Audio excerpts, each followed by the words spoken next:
A memória, ela tem uma função importante para me ajudar a lembrar daquilo que compete a mim não esquecer.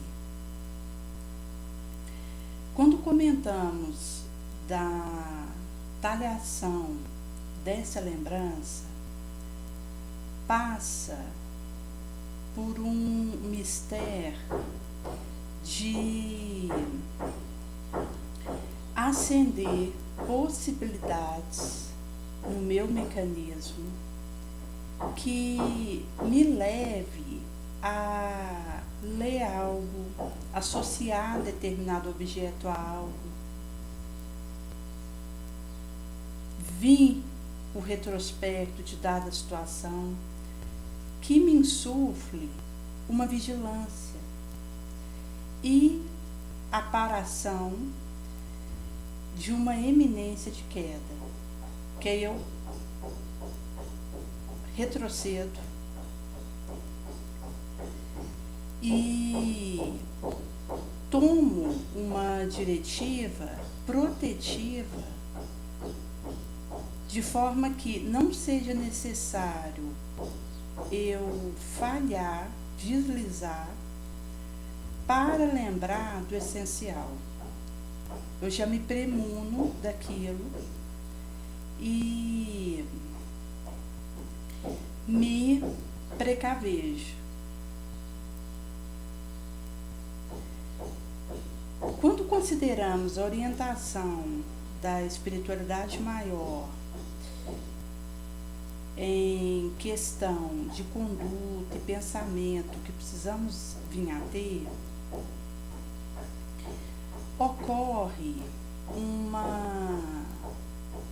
aclaração da necessidade de eu desenvolver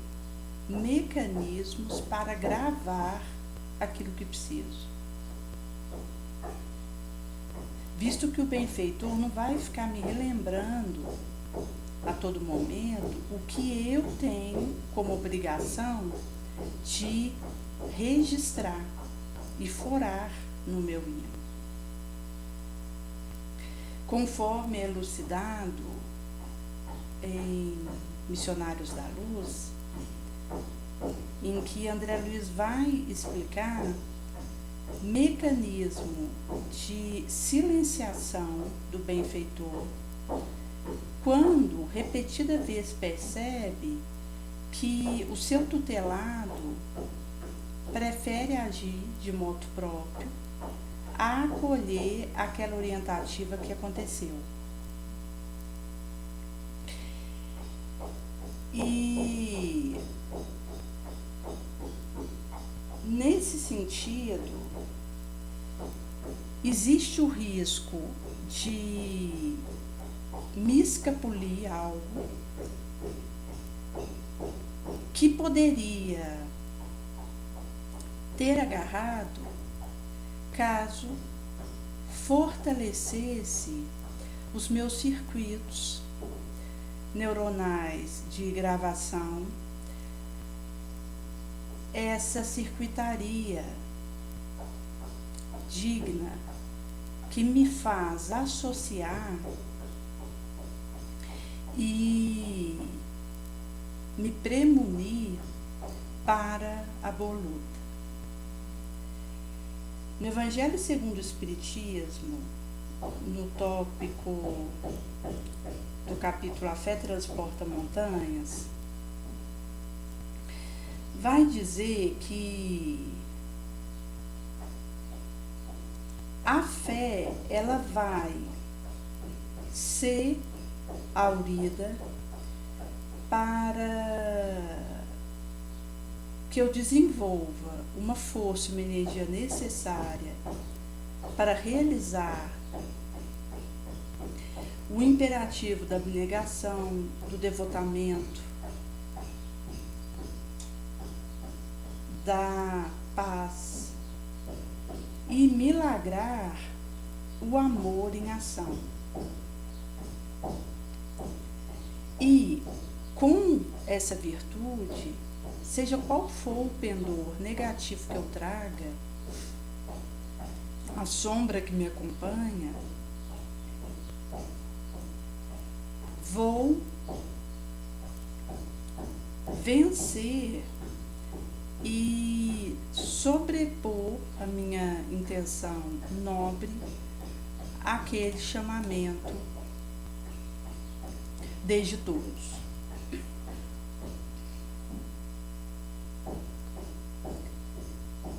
Em se tratando de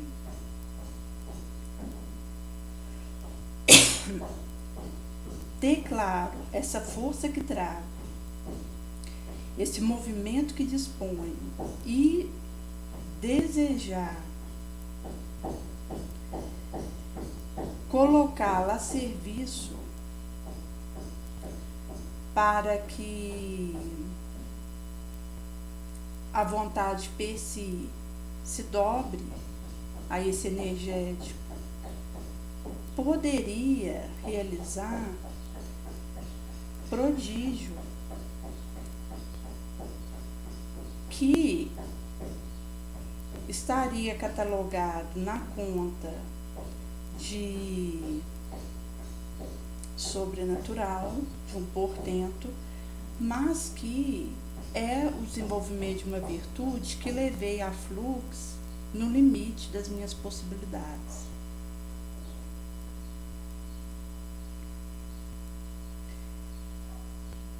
Tinha um rapaz que estava desejoso de realizar sua reforma e combater a prepotência que ele trazia, e já havia 15 anos que ele fazia meditação na seara espírita. E era sabedor da urgência de impingir mudança em si, e ele acabava entrando na bruma do esquecimento, do desligamento daquela imposição. Mas quando ele se percebia com uma atitude positivamente prepotente, vinha a lembrança daquela modificação que precisava fazer. Porque aí ele percebia que ainda estava na mesma condição e que precisaria fazer um acionamento. E ele havia, certa feita, tido um sonho que o assustara, conforme vai ser relatado na revista Reformador desse mês de dezembro de 2024, em que ele estava fazendo uma ambientação no umbral, num ambiente hórrido, que o deixou pasmo, e estava com uma plaquetinha num bracelete escrito Vale dos Prepotentes. E ele sentiu um medo terrífico, uma aflição, uma angústia, e percebia que tinha monstro, entidade, que o envolvia de forma sinistra e tentava levar ele para uma zona ainda mais tenebrosa, assustadora.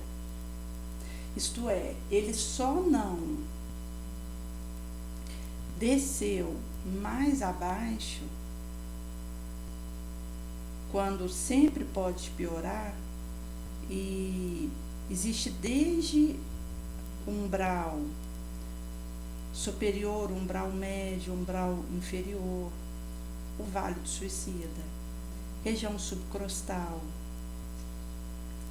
região trevosa, a região abismal.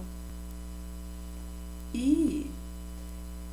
em sendo assim, existe gradação que pode me arrolar para situações ainda mais terríficas caso não me proponha a uma modificação ingente. Que veja, passa pela minha fraqueza, pelo defeito que insiste em voltar na minha conduta,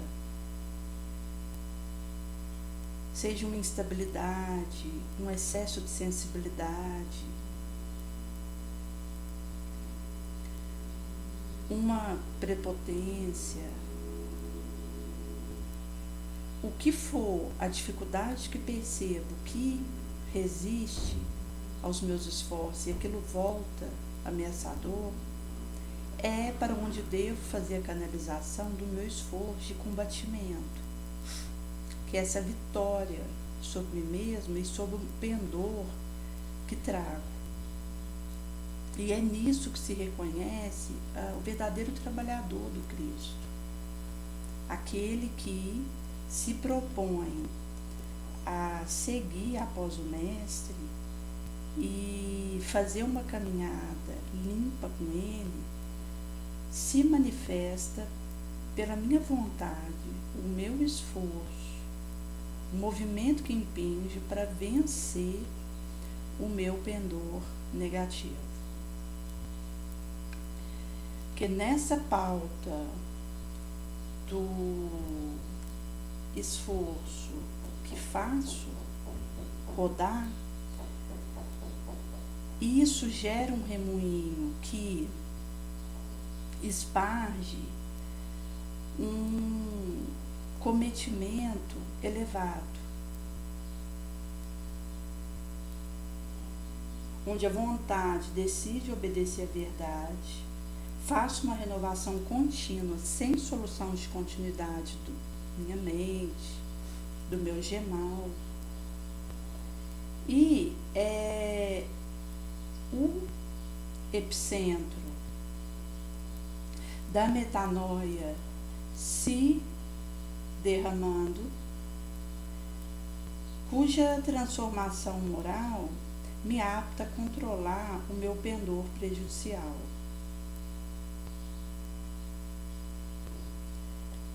Por isso que, quando se trata de enxergar a minha sombra, encarar ela com tranquilidade e desenvolver recursos para essa vitória sobre essa situação, é essa a minha diferenciação. Visto que quando o querer ele é forte o suficiente, consigo fazer frente à minha tendência infeliz e ir fazendo prevalecer a minha vontade digna sobre isso.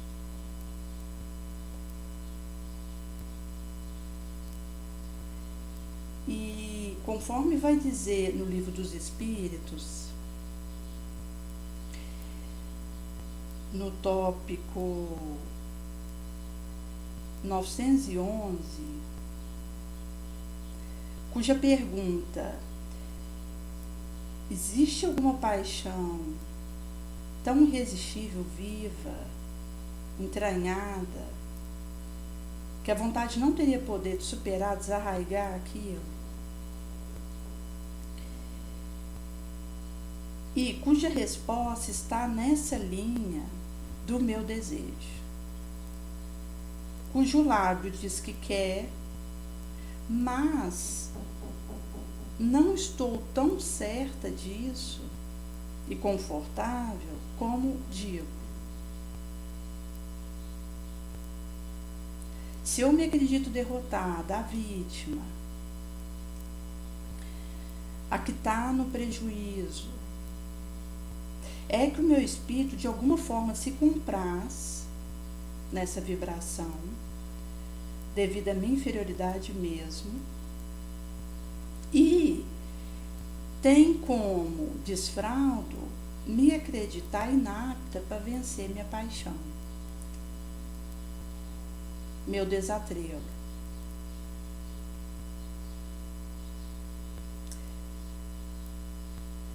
Caso contrário, levantar e arregimentar o que está a meu dispor e aquilo que posso improvisar para reprimir o meu pendor inferior, mostra que enxergo a minha natureza espiritual e intento vencer a matéria como um talho que compete a mim. Como esse rapaz, ora supracitado, que olhou para dentro de si e começou a perceber o que ele poderia dispor para fazer o enfrentamento à sua prepotência, que era um desafio para ele. Porque mesmo ele se resolucionando a ter aquela vitória, aquela atitude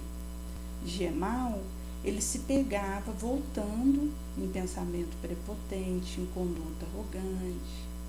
e num labirinto dessa sua desvairo. Na pergunta subsequente, 912, qual o meio mais eficaz para combater, para eliminar a predominância dessa natureza material corpórea? Praticar o desprendimento, a abnegação. Isto é, quando eu abraço a renúncia, a elevação e faço esse caminho, vai me auxiliar nessa pujança sobre a matéria, que leva a um fortalecimento da esperança, da fé, da caridade, no dilatamento da virtude, para esse enfrentamento ingente, que passa por esse esforço.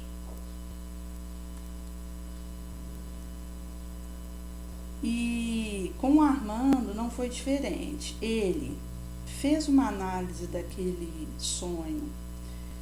cujo despertamento foi frio, sorento, trêmulo, numa condição estonteada, e percebeu que estava afinando com uma região do umbral pela sua conduta, que ele precisaria fazer parar antes que fosse tarde demais. Porque uma vez que ele desencarnasse, ele iria, nessa audição do tempo, para aquele local com o qual ele estava sintonizado, de alguma forma.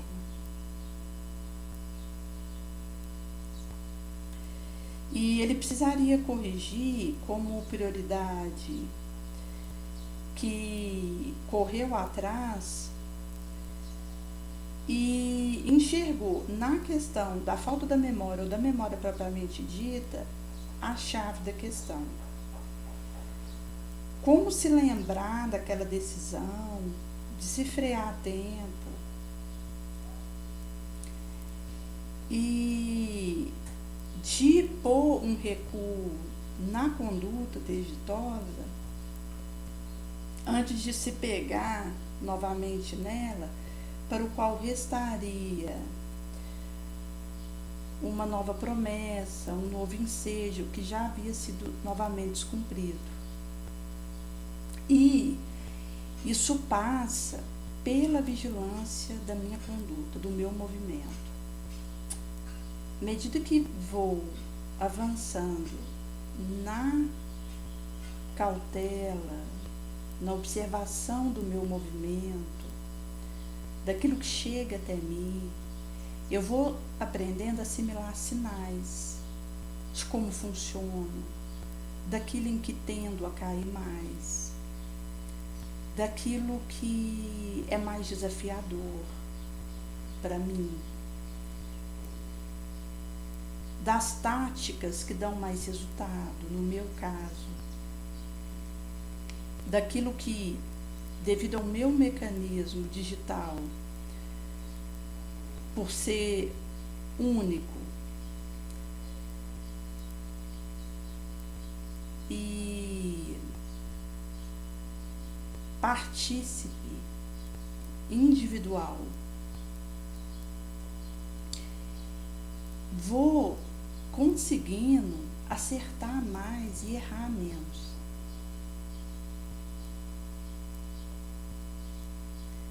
Visto que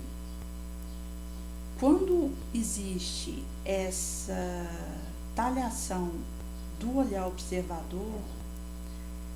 e da disposição de captar os sinais que chegam até mim, seja ele qual for, que longe de me desanimar, de me indispor, de me impacientar, me emula a achar uma saída melhor, aprimorar aquilo que faço, a parar a rota. Vai sendo possível eu ir colhendo esse galgue da vitória sobre o meu pendor passional.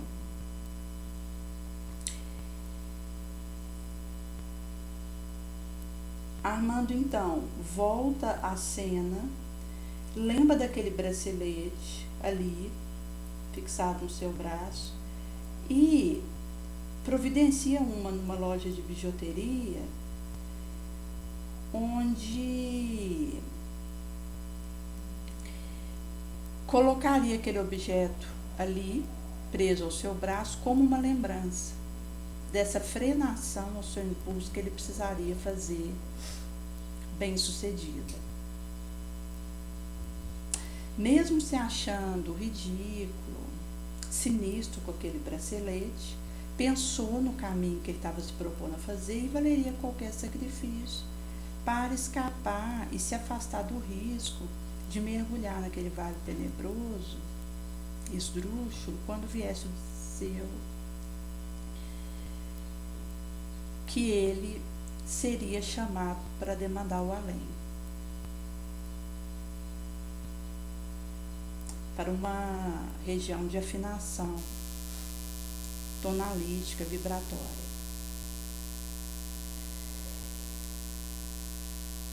Com isso, ele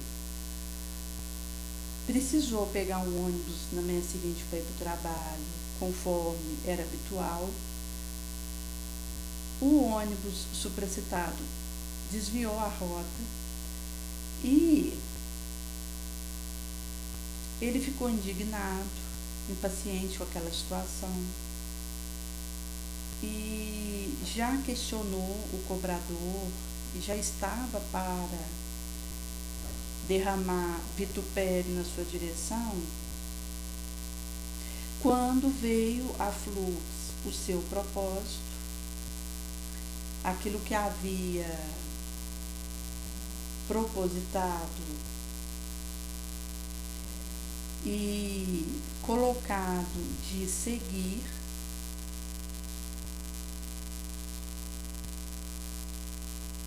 e recua quando, ao levantar a mão para se apoiar, ele sente e percebe a presença do bracelete,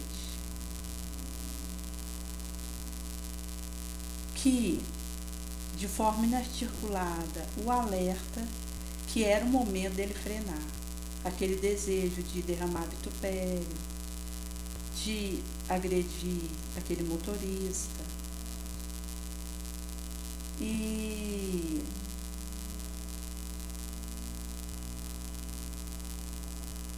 tinha o coração inflamado por aquela ideia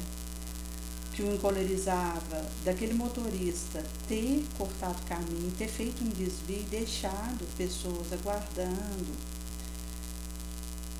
precisando sair correndo, desviando da rota que cada qual já tinha ali para chegar naquele ônibus, para alcançar aquele motor em movimento. Mas aquele elo psicológico moral do bracelete o fez amansar e, no caminho da cordialidade, questiona aquele motorista o que havia acontecido o qual, na via da simpatia, da mansuetude, diz que havia uma carreta que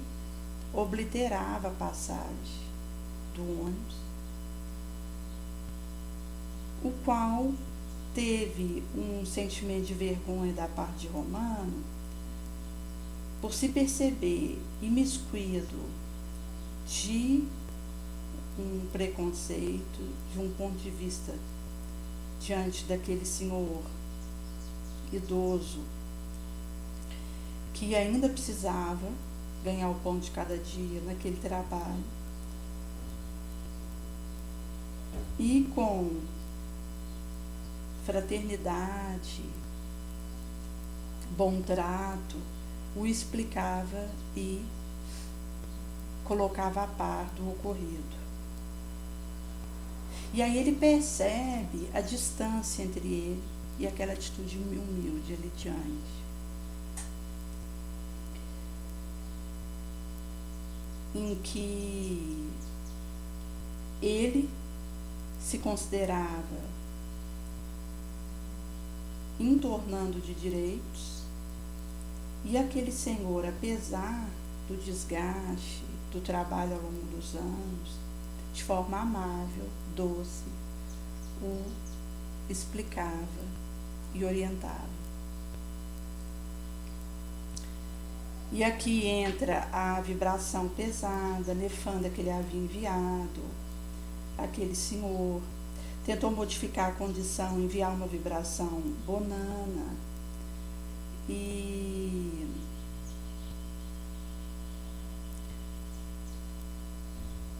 enxerga a transformação que precisaria ocorrer. E essa questão do pensamento é curioso quando é uma onda eletromagnética que, conforme o teor que eu emito, agride, apanha e bate. Daí, algo que eu venha a emitir conforme aquilo que desejo, vai agredir, vituperiar alguém, e algo que seja emitido na minha direção nesse sentido, vai chegar até mim e essa agressão fluídica me alcança. Eu apanho dessa sinistro e entra, inclusive,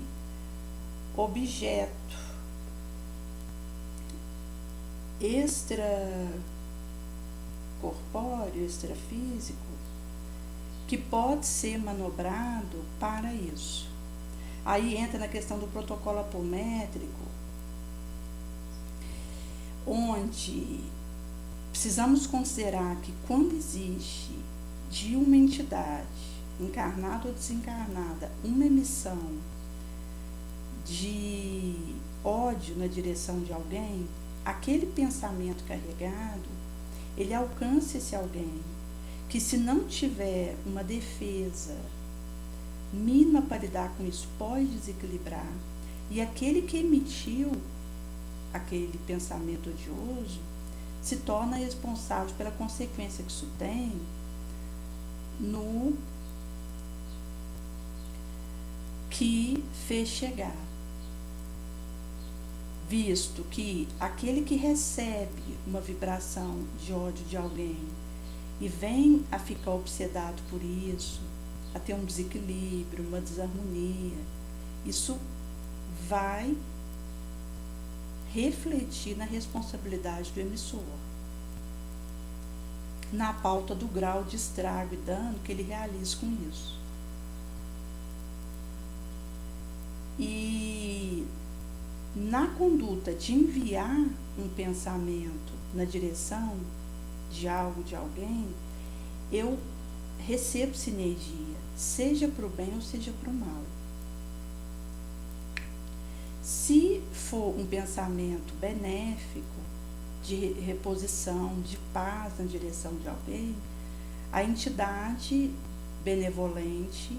auxiliativa, vai se energizar para que aquilo alcance esse alguém e possa realizar além daquilo que poderia, por minha conta própria, fazer. Mas, quando se trata de um pensamento de vingar de alguém, e com isso emito essa energia, essa vibração tão deletéria na direção, para que chegue no endereço que pretendo, entidade sombria sinergiza tantos quantos estejam na estrada de captação daquilo, e vai chegar no outro algo bem piorado que aquilo que emiti sozinha, porque existe uma sinergia. E quando se fala nessa bumerangue, nessa intensificação do efeito pela união de uma legião de espíritos encarnados e desencarnados que vibra naquela faixa sintônica, isso implica vibração sombria de todo tipo, porque a sombra ela vai sinergizar e conectar com sombra, mesmo que sob diferente roupagem e tipo.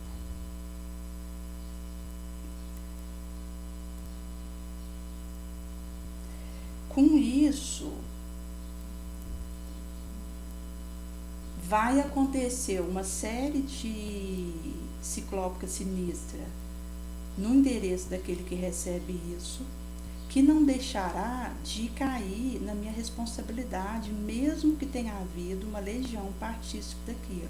vez que sintonizei e desejei aquela emissão. Daí a urgência de atentar para aquilo que urdi, endereço que quis chegar,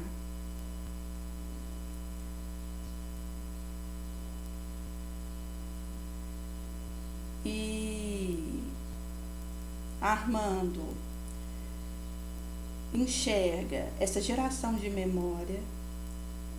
imperiosa, esse sensor interno, porta dentro da alma,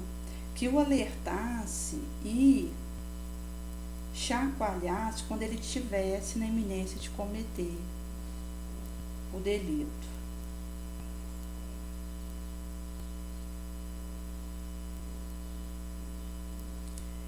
E percebeu que aquele bracelete iria ajudá-lo a atenuar a sua arrogância e a afastar ele do risco de ir para aquele vale o qual ele havia estado em sonho, o desdobramento do sonho.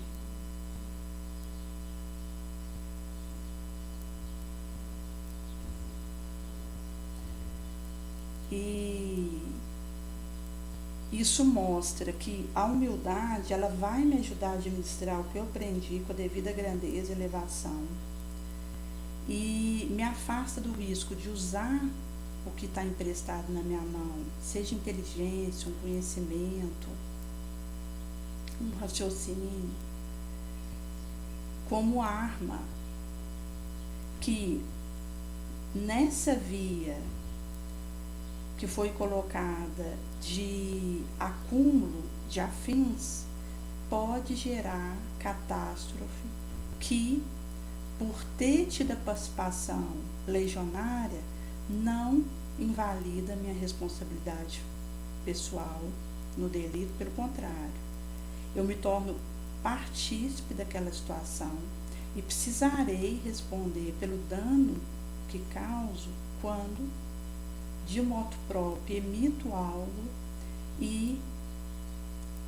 participo de uma união afim para um determinado objetivo.